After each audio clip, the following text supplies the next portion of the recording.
Howdy folks, Ranger Sly here. Welcome to the channel. And today, as promised in the last episode, we are taking a look at some of the comics I scored at Cheap Comic Collector's famous Saturday claim sales. Now I say some of the comics because just in the first 6 months of this year or so, I've accumulated about one full long box and maybe another short box of comics from CCC. So, I'm not going to show everything, and certainly not all at once. And this episode will see a selection of comics that I got from these claim sales that are from Gold Key, Dell Comics, and Charlton Comics.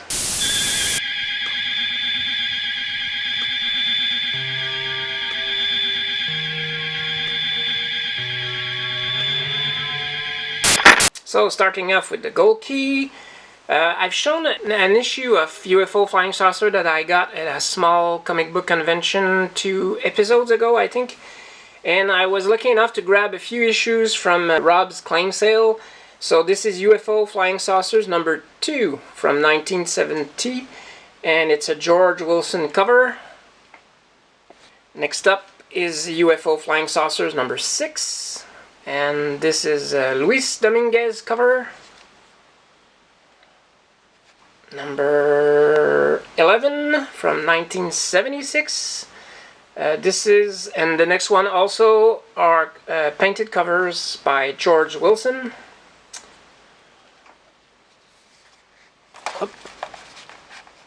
This is number 13, and this is the last issue with this title on the comics. The series changes its name to UFO and Outer Space with number 14 and on. The art inside of most of these books are by Frank Bowl, John Cilardo, Joe Certa, Jack Sparling, and Luis Dominguez.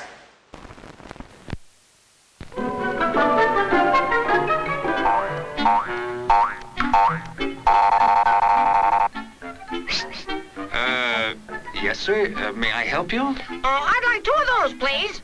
Hot dogs? Yes, sir. And 3 of those. And 1 of those. And 5 bars of these. And a cup of that nice hot liquid. Coffee. Coming right up. Oh, and 2 bags of those peculiar white puffy material. You mean our crunchy popcorn? Shall I wrap that for you, sir? Oh, that's all right. My saucer's just outside. They come from miles to enjoy our intermission.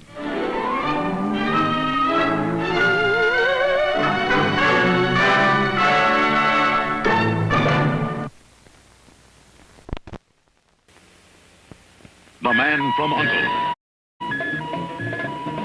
and David McCallum continue their fight against the evils of thrush tonight at 8, 7 Central Time on NBC. Next is Man from U.N.C.L.E. number 22 from 1969. This is the last issue of the series from Gold Key.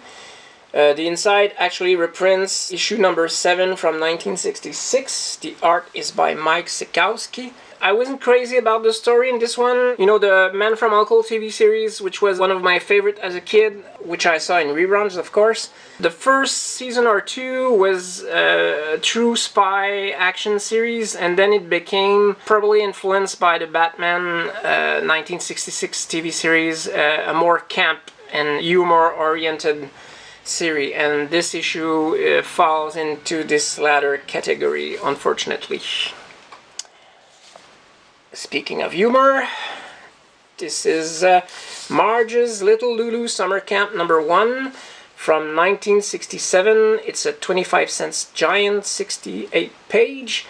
The stories inside are all reprints from Dell's 2 100-pagers that were called Marge's Little Lulu and Tubby at Summer Camp. Also, I want to say, one of the story inside has like little gremlins in one of the stories, so since they picked up tales from 2 different issues of 100-pagers from Dell, I think they forgot to show what those little gremlins or alien creatures were doing in the story, because it makes no sense. And the rest of the gold keys are all from this series, Trag and the Sky Gods. This was a 9-issue series, plus Trag also appeared in another gold key series called Gold Key Spotlight in issue number 9. It features a story with Trag and the Sky Gods. The first 2 issues had interior art by Jesse Santos, who also did all the covers, I think, for this series. And the stories are by Don Glott. This is number 2, the Whitman variant. And this is number 4. Starting with issue number 3, Dan Spiegel took over the interior art. This is number 5, a cool monster cover. And finally, number 8. I already have number 1, so I'm almost halfway done with the series. And now for some Charlton comics. I find this first one very interesting because it's Beetle Bailey number 1 from January 1971. As you see on the cover, there's no price, and it says complimentary copy.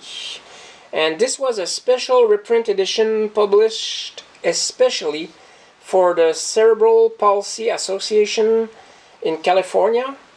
It's in very nice condition, and this is special for me because I actually worked in my younger days for the Cerebral Palsy Association here in Quebec, Canada. For a few summers, I was a camp counselor, and working with handicapped people really changed my perspective on life, and it made me a better person, I think. Very enjoyable experience.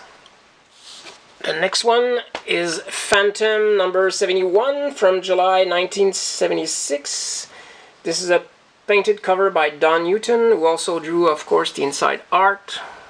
Charlton was very lucky to have 2 great artists who work in succession on their Phantom series. The first one was Jim Aparo, who later on went to work at DC on long runs for Phantom Stranger, Aquaman, and of course Batman on Brave and the Bold and other Batman series.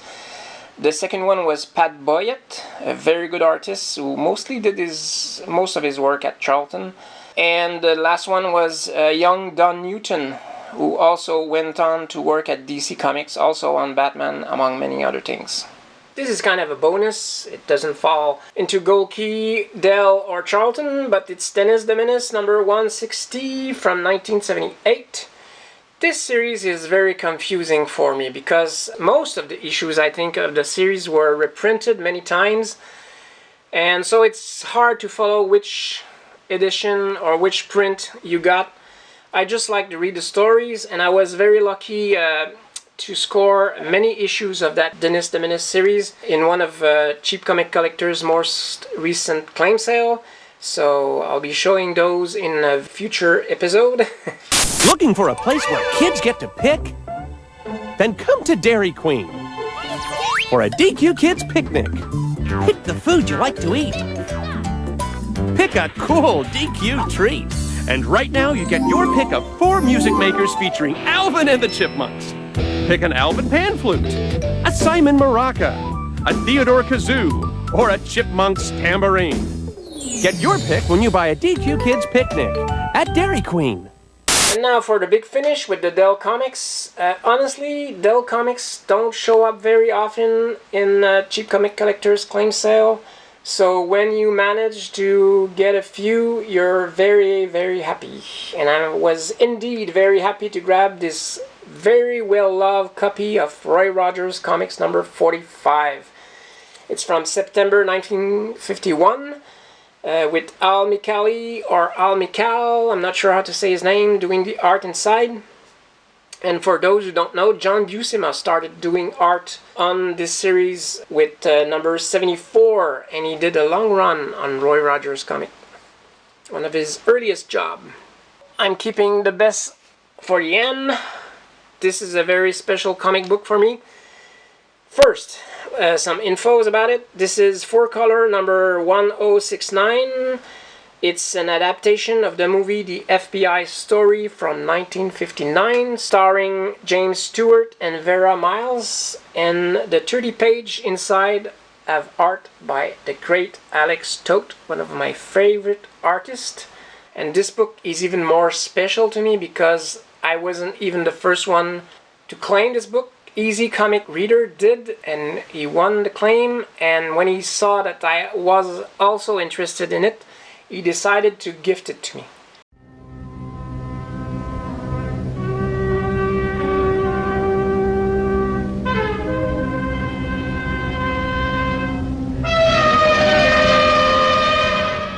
Which I'm very grateful for. I'm trying to get all the Alex Toth work he did for Dell Comics, and this was one of the pieces missing in my collection, so thank you, thank you, thank you, Easy Comic Reader.